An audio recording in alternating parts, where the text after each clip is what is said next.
Hi, my name's Natalie Roy, and I'm living in Victoria, BC, Canada. I am a double lung transplant survivor. I was diagnosed with pulmonary arterial hypertension in 2005, and I received my double lung transplant in 2017.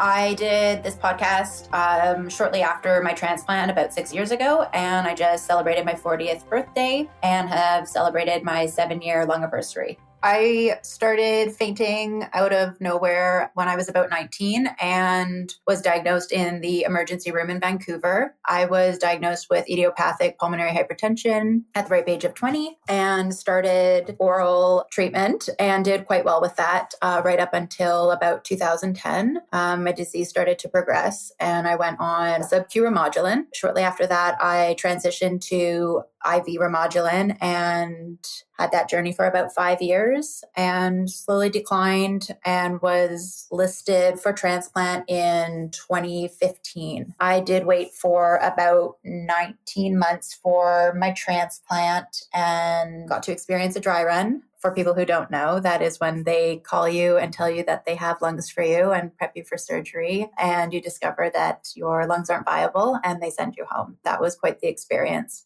I did quite well on my oral medication for many years. I was a chef for about 13 years. Just before I got listed for transplant, I worked pretty much my whole diagnosis. So I did quite well on treatment. I participated in a lot of support groups. I found a lot of community amongst other patients in the PH world. I don't think I would have survived without many of the other patients throughout Canada and the world. I think that community is really important when you are suffering. It wasn't until I started Remodulin that I think that was the grieving process actually really hit me square in the jaw. I was like, wow, I'm really sick. I'm connected now to a device 24 hours a day and I need support. And that's when I reached out and found like the local support group in Calgary at the time. I was surprised with how almost like desperate I was for that connection when I went to my first meeting. I didn't realize how isolated I actually was. And I was just kind of going through the motions and kind of really just living my day-to-day in denial of my disease and minimizing it, pushing through, and not really allowing myself to be somebody who was unwell. I think the support groups give you a space where you're able to connect with other people who actually obviously understand what you're going through. Like there's only so much your caretakers and loved ones can relate. They sit beside you, but they don't experience it with you.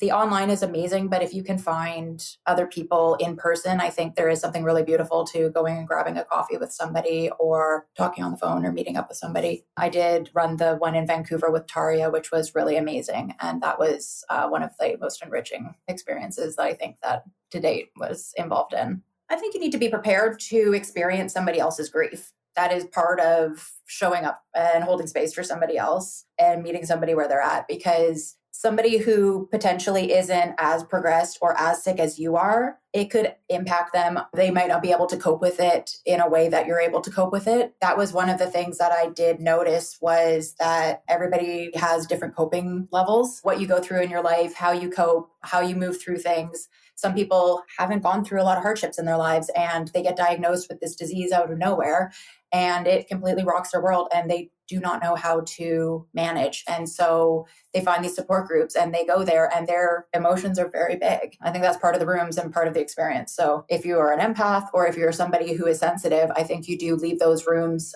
feeling quite exhausted. And when you only have so many spoons, you definitely walk away feeling quite tired. When I got the call for the dry run, I was absolutely terrified and not ready. Sitting, waiting outside of the OR, and I realized that it was a dry run, I felt extreme relief. And when I was able to go home to my dog and eat a sandwich and go to bed, I was like, whew. I was very devastated the next day when I had to wake up and I had to mix my meds and I had to live life unwell and hooked up to a machine and my lung got infected and I had to continue on living life with PH and being sick. By the time that I actually got the call for my lungs, I was ready. I felt safe and I felt cared for. And I think that was part of it. And for me, I had always told myself, like, no matter what, and I think I said this in my last interview, do it scared. If it's your choice, doesn't matter. If you're scared, do it anyways. Just get in there and do it, because it is honestly the best gift I've ever received in my life. The initial recovery was quite difficult. I was in the hospital for about 2 months, but once I started recovering, that was it. I just wanted to live, and my body wanted to live, and I felt amazing almost immediately. I was up and moving and working and back in the world. I think the first 2 years, if I'm being realistic, were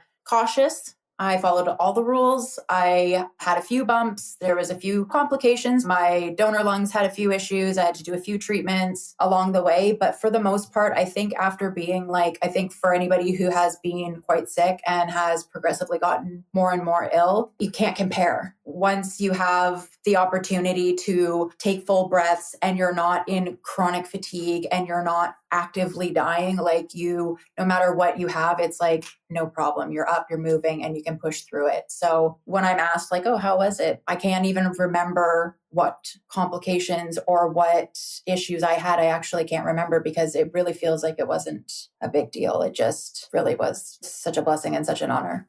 I got married. I'm learning how to drive. I moved cities. I'm doing things in my life that I didn't ever think I would accomplish. I hit a milestone, which was turning 40. That alone feels like such a privilege. I think aging for people who are chronically ill is such a privilege. There's so many things that have happened in the last 7 years. I mean, every year, I think because my lung anniversary and my birthday are a week apart, not even, they're a couple days apart, that it's such a tender space for me. And it's such a dual celebration. But yeah, it's definitely a big honor to be aging. And every year, another year with my lungs, another year on this planet, another year celebrating and living and embracing life for whatever it is. Even the mundane stuff just feels like the best stuff. For instance, when we got married, it was before my transplant, we were having this huge wedding. Everybody was invited. I had this whole thing planned out. And then I had my transplant and I was like, no, we eloped. It was my husband. It was me. It was my best friend. And that was it. And we were in the forest. I didn't want anything else. It was interesting how before, everything had to be big, involved, passionate. I absolutely live my life with intention now. That is the name of the game. But I feel like there was a desperation attached to everything I did before. And now there is an ease, if that makes sense. It's what I get to experience now, even if it's a fraction of what I tried to cram in before, is enough based on the quality of my life. It doesn't matter how much I get to do now, it's how good it feels.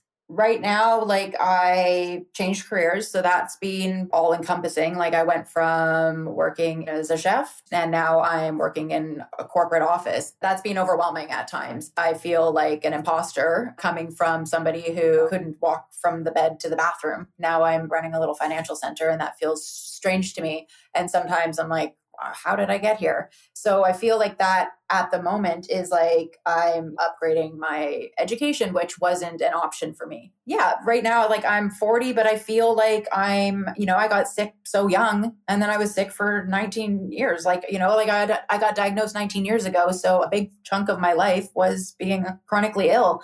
I wasn't able to make plans for myself because my body was like, no, we don't get to do that. And anytime I tried to make plans for myself, I would get unwell or something would shift and it just wasn't feasible.